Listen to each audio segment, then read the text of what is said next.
হে everyone, good morning. কেমন আছো? এখন বাজে 10টা। সকাল থেকে অনেক কাজই হয়ে গেল। রান্নাবান্না তো চাপিয়ে দিয়েছি, তোমরা জানো। শুধু আমার মাছ বাকি। চিচিঙ্গা আলু পোস্ত করছি, ওটা হচ্ছে। আর বেলে মাছ আজকে করব। বেলে মাছটা অল্প একটু সর্ষে দেবো, আর লঙ্কা বাটা, হলুদ আর টমেটো গ্রেট করা বা পেস্ট করা, এই দিয়েই করব। তো রান্নার খুব একটা তামঝাম নেই। ডাল আছে, সৌমিক বলেছিল ডাঁটা দিয়ে ডাল করতে, কিন্তু ডাল আছে, ওই জন্য আর ডালটা করবো না। তো রিকনের স্মুদি করব, আমিও খাবো। প্রচণ্ড গরম, বুঝতে পারছো। ঘেমে চুমে একাকার হয়ে আছি। আর আমার ওপরটা এরকম, এই যে এই দরজাটা যদি লক করে দিই না, কেউ দেখার নেই। মানে আমি যা খুশি পরে ঘরে থাকতে পারি। আর সৌমিক সাপোর্ট করে, কোনো প্রবলেম নেই। আমার ছেলের কাছেও কোনো অসুবিধা নেই। আমি যে কোনো জামা কাপড় পরে একদম স্বাচ্ছন্দ্য বোধ করি। আমাদের বাড়িতে, মানে আমাদের ঘরে সেরকম কোনো রেস্ট্রিকশান নেই। চলো তোমাদের দেখাই। এই দেখো, ডাটা ভেবেছিলাম কাটবো, কিন্তু করবো না, ডাল আছে। আমি দেখো আজকে কি নামিয়েছি। শিলনোড়া নামিয়েছি। এই যে সর্ষে বেটেছি, এইটুকুনি সর্ষে দেবো। যদিও মাছটা খুবই অল্প আছে। এই যে বেলে মাছ নুন হলুদ দিয়ে মাখিয়ে রেখে দিয়েছি। আর এইখানে এই দেখো চিচিঙ্গা আলু পোস্ত পেঁয়াজ দিয়ে ফুটছে। এই হচ্ছে রান্না। রান্নাঘর একটু মেসি তো হয়ে থাকবে, যে এই হাঁড়িতে আমি চাল ভিজিয়ে দিয়েছি, অসুবিধা নেই। আর তাড়াতাড়ি করে রান্না সেরে তারপরে রান্নাঘর গুছাবো, গুছিয়ে স্নান করে আসবো।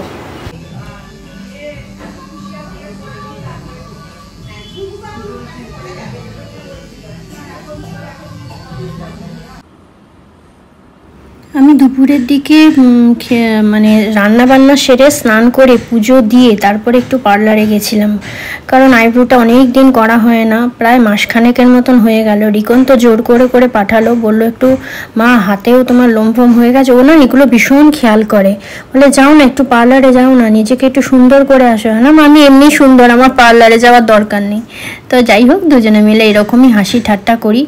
এরকমভাবেই সারা জীবন যেন হাসি ঠাট্টা করে যেতে পারি, এইরকমই যেন থাকে। আর তারপরে গেলাম, গিয়ে আইব্রো করলাম আর তোমার ওয়্যাক্সিং করে আসলাম। তো করার পরে দুপুরে একটুখানি ঘুমিয়েছি কি ঘুমোইনি, কারণ সৌমিক ঘরে না থাকলে না আমার ঠিক ঘুম আসে না। ও তো দোকানে ছিল, বললাম দুটো ছেলে অফ হয়ে আছে দোকানে, ওই জন্য দোকানে একটুখানি থাকতে হচ্ছে দেখাশোনার জন্য। তো দুপুরবেলা এলো অনেক বেলাতেই, এসে তারপরে আবার খেয়ে দিয়ে একটুখানি রেস্ট নিয়ে তারপরে আবার চলে গেল দোকানে। তো চা কফি যাই খাই বিকেলে, আমার একা খেতে একদমই ভালো লাগে না। বারবার বলেছি এইসব খাওয়ার না একটা পার্টনার চাই।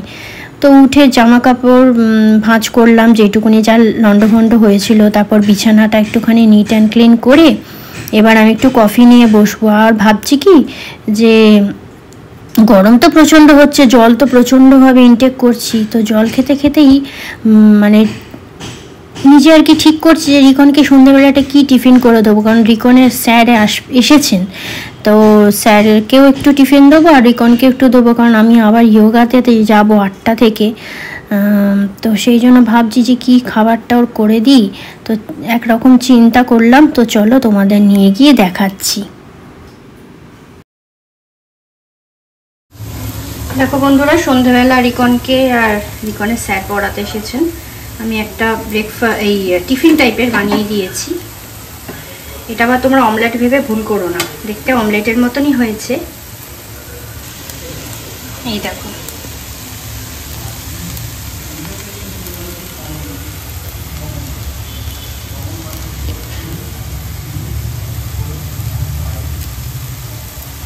এটাকে সুজি দিয়ে, সুজিটাকে মিক্সার গ্রাইন্ডারে পেস্ট করেছি, জল দিয়ে একটু পাতলা করেছি ব্যাটার হিসাবে।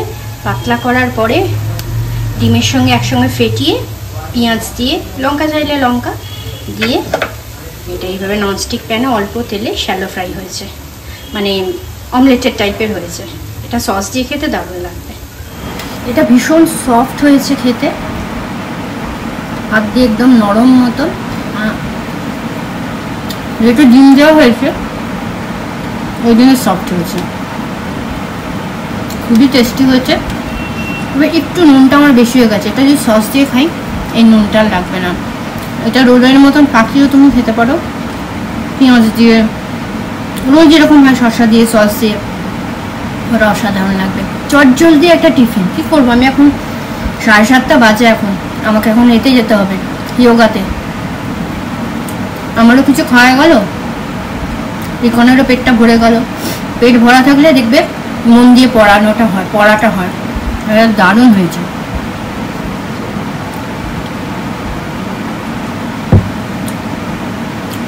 সৌমিক আছে দোকানে ছেলে কম, ওই জন্য ওকে যেতে হয়েছে, রাত্রে ফিরবে। তাহলে এখন রাখছি।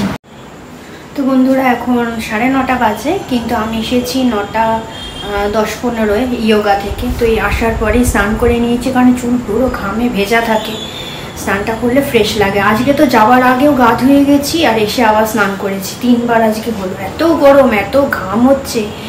তো চলো, রিকন তো ঘরে, কালকে ওদের স্কুল ওপেন হচ্ছে, আর খুলেই একদম ইউনিট 1-এর ম্যাথ পরীক্ষা। তো ভিডিওটা এখানে এন্ড করছি, ও ঘরে আছে, আমি বাইরে থেকে ভিডিওটা এন্ড করে দিচ্ছি। তোমরা সবাই খুব ভালো থাকবে, সাবধানে থাকবে, সুস্থ থাকবে, ব্লগগুলো সম্পূর্ণ দেখবে, কেউ স্কিপ করবে না। লাইক কমেন্ট শেয়ার অতি অবশ্যই করবে, নিজেদের বন্ধুদের মধ্যে ভিডিওগুলো শেয়ার করে দাও। আর বেশি বেশি করে নতুন বন্ধুরা চলে এসো আমার এতে ব্লগে, আর সাবস্ক্রাইব করে দিও। এসেই কিন্তু বেল আইকনটা প্রেস করো। তাহলে রাখছি এখানে, সবাই ভালো থেকো, সাবধানে থেকো, সুস্থ থেকো। টাটা, গুড নাইট, শুভরাত্রি, সবাই ভীষণ ভালো থেকো।